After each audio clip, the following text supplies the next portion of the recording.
আপনার নাম? তানহা ইয়াসমিন। আচ্ছা, আপনাকে 5টা কোশ্চেন করবো দাদা, 5টার মধ্যে 3টা পারলে ছোট একটা গিফট আছে, আপনার প্রস্তুত? আচ্ছা। আমার ফার্স্ট কোশ্চেন সেটা হচ্ছে, প্রেমিক আগে নাকি বন্ধু আগে? বন্ধু আগে। বন্ধু কেন মনে হচ্ছে?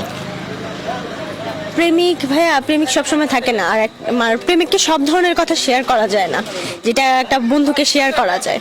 আচ্ছা আচ্ছা আচ্ছা, সো আপুর উত্তরটা সঠিক হয়ে নিচ্ছি। একটার মধ্যে একটা পারলো। পরবর্তী কোশ্চেন সেটা হচ্ছে, খালি পেটে আপনি কয় গ্লাস পানি খেতে পারবেন? খালি পেটে পানি খেলে কয় গ্লাস পানি খেতে পারবেন? কয় গ্লাস? 1 গ্লাসও তো পারবো না। কেন? খালি পেটে তো বেশি পানি খাওয়া যায় না, তখন আর পেট ব্যথা করবে। না, আপনি একটা গ্লাস পানি খেতে পারবেন, কিন্তু সেটা কত গ্লাস? তাহলে যদি 1 গ্লাস মানে সংখ্যা বলতে হয়, তাহলে 1 গ্লাসে বলবো, কারণ এর বেশি তো সম্ভব না। আচ্ছা, রাইট, আপু এটা সঠিক বলেছে। 2টার মধ্যে আপু 2টা পেরে গেল।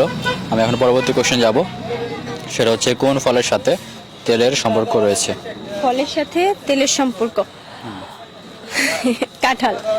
কাঁঠাল কেন মাথায় আসলো? কাঁঠাল ভাঙতে গেলে সরষের মানে তেল মাখতে হয় হাতে। আচ্ছা আচ্ছা, রাইট, একদম সঠিক। আপু 3টার মধ্যে 2টা পেরে গেল। আমি এখন 4 নাম্বার কোশ্চেনে যাব।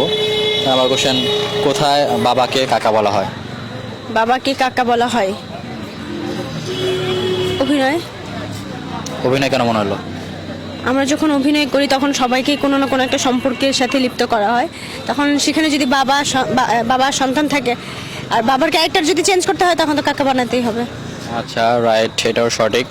আপু 4টার মধ্যে 4টা পেরে গেলেন। আমি এখন লাস্ট কোশ্চেনে যাব, সেটা হচ্ছে, কিভাবে আপনি পানির উপরে হাঁটতে পারবেন?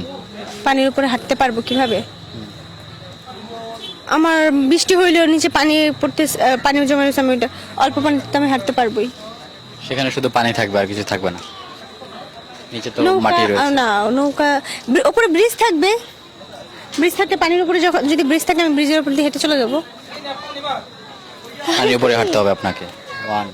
তো বরফের কেউ? বরফ বরফ কেন মাথায় আসলো? তো বরফটা তো শক্ত, এটার উপরে দিয়ে হাঁটলে আমি পড়ে যাবো না? আচ্ছা আচ্ছা, রাইট, একদম সঠিক। 5টার মধ্যে আপনি 5টা পেরে গেলেন। কেমন খেলে কেমন লাগলো? ভালো। আচ্ছা, ঠিক আছে, তো ধন্যবাদ।